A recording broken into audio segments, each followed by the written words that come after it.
Los gobiernos caudillistas. Historia de Bolivia. Comenzó con los caudillos letrados, como Simón Bolívar, primer presidente de Bolivia, y terminó con la Guerra del Pacífico. Durante este periodo veremos a los caudillos bárbaros y cómo fue un periodo de sublevaciones y motines lleno de grandes peleas dentro de la República de Bolivia entre su propia gente, junto con grandes dictadores a lo largo de la historia. Durante este periodo veremos y resaltaremos a grandes presidentes que marcaron la historia de Bolivia a lo largo de este periodo. Manuel Isidoro Belzu, 1848-1855. Conocido también como el Tata Belzu, fue un militar y político boliviano, 11º presidente de Bolivia. Se caracterizó por regalar dinero a las clases desposeídas. Participó en el combate de Yungay y se destacó en la batalla de Ingavi. Asumiría el cargo presidencial interno y luego constitucional desde el 6 de diciembre de 1848, concluyendo el 15 de agosto de 1855. La manera de elección presidencial fue golpe de Estado y proceso democrático. Se caracterizó por ser de tipo populista. Se apoya contra las élites urbanas, por las que se siente una especial hostilidad.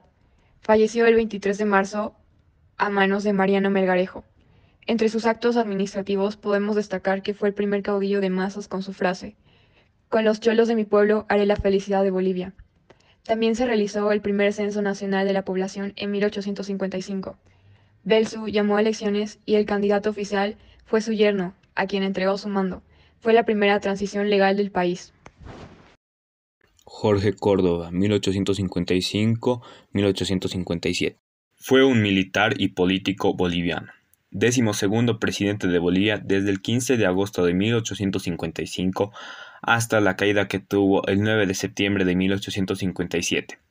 Córdoba se caracterizó en la historia boliviana por ser el presidente aquel que perdonaba la vida a los sentenciados a muerte, además de ser el yerno y el fiel seguidor de Manuel Isidoro Belzu.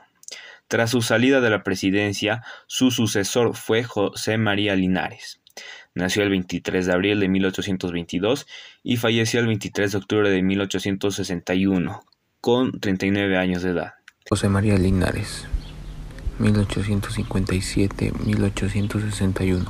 Fue el primer presidente civil, un potosino. Fue un abogado, dictador y político boliviano.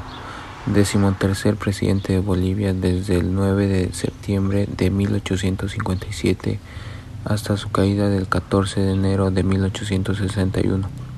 Su gobierno se caracterizó por su espíritu reformador y moralizador. Implementó el librecambismo frente al proteccionismo. Falleció a sus 53 años, pobres y olvidado. Entre sus actos administrativos creó un Consejo de Estado que dividió al país en 32 jefaturas políticas. Se puso en contra del clero y el militarismo y publicó el primer mapa de Bolivia. Se caracterizó por ser orgullo del civismo, pero dejó sus fondos del ejército y sus efectivos. José María Acha, 1861-1864. Un cochabambino militar que participó y ganó su grado en las batallas de Yanacocha y Ingavi. Su exaltación al grado presidencial fue golpe de facto y constitucional el 14 de enero de 1861 y concluyó el 28 de enero de 1864. Falleció a sus 58 años de forma natural. Entre sus actos administrativos dictó la ley de imprenta e implantó al servicio de correos con el uso de estampillas. Su nombre está firmado en la historia por la traición y la deslealtad. Mariano Melgarejo, 1864-1871. Cochabambino y militar. Fue general de división del ejército. También fue presidente de facto. El origen de su investidura fue golpe de Estado. Fue una de las dictaduras más prolongadas y más tenaces resistidas de la historia de Bolivia con su régimen. Hizo disposiciones arbitrarias y totalmente irrazonables, entregando territorio a Chile y Brasil, cediendo el Mato Grosso y parte del río Paraguay. También creó el Departamento del Litoral e hizo el Tratado de Medianería y quitó las tierras a los indígenas, desconociendo todo derecho propietario del campesino. Era conocido por ser un adicto a la bebida y mujeriego. Guerra de la Triple Alianza. En 1864, Paraguay había sido invadido por 3 países a la vez, como Brasil, Argentina y Uruguay. Melgarejo se solidarizó con Paraguay. Por supuesto, apoyo quedó solo en palabras, ya que Melgarejo en los hechos mantuvo una actitud neutral y jamás movilizó a las tropas en socorro del Paraguay. Guerra franco-prusiana, 1870. En julio de 1870, cuando Prusia invadió Francia, Melgarejo pidió a uno de sus generales de alto rango enviar inmediatamente tropas bolivianas para ayudar al ejército francés en la defensa de París. A mediados de noviembre se le informó que Gran Bretaña expulsaba a los residentes bolivianos en su suelo británico y se negaba a reconocer la existencia de Bolivia. En represalia, Melgarejo había expulsado al embajador británico. Mientras todo esto ocurría, la ciudad de Potosí se sublevaba contra el gobierno. Alarmado, Melgarejo atacó Potosí y aplastó la revuelta mediante una serie de matanzas y crueldades. Pero pronto trazó nuevos planes al saber que, aprovechando su ausencia, La Paz, Cochabamba y otras ciudades también se habían unido a una sublevación generalizada. Melgarejo reunió a sus tropas y marchó sobre La Paz, pero pronto sus hombres empezaron a desertar masivamente hasta que el 15 de enero de 1871 su maltrecho ejército fue derrotado completamente por el comandante del ejército, general Agustín Morales. Falleció en Lima, asesinado a sus 51 años. Agustín Morales, 1871-1872.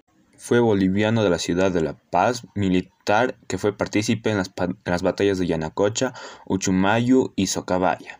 Fue presidente interno y constitucional de la República desde el 16 de enero de 1871 y concluyó el 27 de noviembre de 1872. El origen de su presidencia fue golpe adverso de 11 meses y falleció a sus 64 años asesinado por su sobrino. Entre sus actos administrativos fundó el puerto de Mejillones en la costa del Pacífico. Fue creador del sistema monetario nacional. Su gobierno se caracterizó por los ataques al poder legislativo con 8 años, uno interno y otro constitucional. Como muchos antecesores, se considera un presidente y peor aún dueño del país. Tomás Frías, 1872-1873.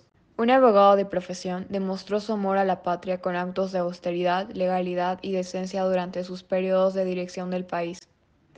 Ejerció la presidencia de la República 2 veces, la primera en 1872 a 1873, después de la muerte de Agustín Morales, y en 1874 a 1876, tras la muerte del general Adolfo Vallivian. Presidió uno de los procesos electorales más limpios de la época, que llevó a la presidencia a Adolfo Vallivian en 1873. Su primer gobierno duró 6 meses, desde el 28 de noviembre de 1872 hasta el 8 de marzo. Le tocó asumir la máxima responsabilidad del Estado tras una sucesión de gobiernos dictatoriales. En su empeño por dar credibilidad a su cargo y a la vida política en general, su conducta pública aún constituye para los bolivianos un ejemplo de austeridad, legalidad y decencia. Adolfo Vallivian, 1873-1874. Adolfo Vallivian, 1873-1874. Un paceño militar que fue presidente constitucional, empezó su cargo el 8 de mayo de 1873. Murió a sus 43 años. En sus actos administrativos, su obra de importancia fue el Tratado de Alianza Defensiva con Perú. Aprobó el contrato Krug con la construcción de ferrocarriles. Madera Mamoré llegó a ser un ídolo de las clases letradas y de la juventud universitaria, que veían en un caudillo civil de espíritu y acciones constitucionalistas. Tomás Frías, 1874-1876. En 1874, sobre el argumento de la necesidad de modernizar y mecanizar la producción agrícola del país, en el más puro ideario liberal, Frías ratificó la propiedad indígena, pero estableció el concepto de propiedad individual. La necesidad de refrendar esa propiedad con un título, su capacidad de venta y transacción, y la instalación de una revisita que establecería las características exactas de propiedad. Durante su gobierno se estableció la conscripción militar y se presentaron proyectos de reformas constitucionales referentes al reemplazo del presidente y el periodo de gobierno a 4 años. En su segundo periodo de mando, El país vivía uno de los momentos más difíciles a causa de la presión chilena, por cuestiones limítrofes y por las conspiraciones internas que buscaban subvertir el orden constitucional.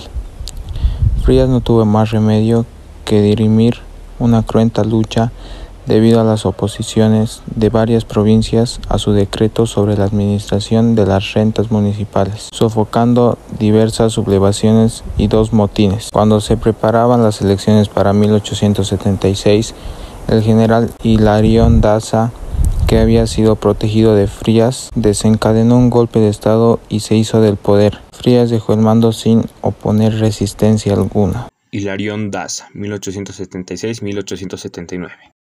Fue un militar caracterizado por ser un soldado mandón, fue ministro de guerra durante el gobierno de Frías y promulgó la 10ª Constitución Política del Estado. Su exaltación al mando fue el gobierno de facto y constitucional desde el 4 de mayo de 1876 hasta el 27 de diciembre de 1879. Murió asesinado en Uyuni mientras rendía cuentas en la Guerra del Pacífico. Durante su gobierno perdería esta batalla, implantó la ley que creó el impuesto de 10 centavos sobre la quinta de salitre.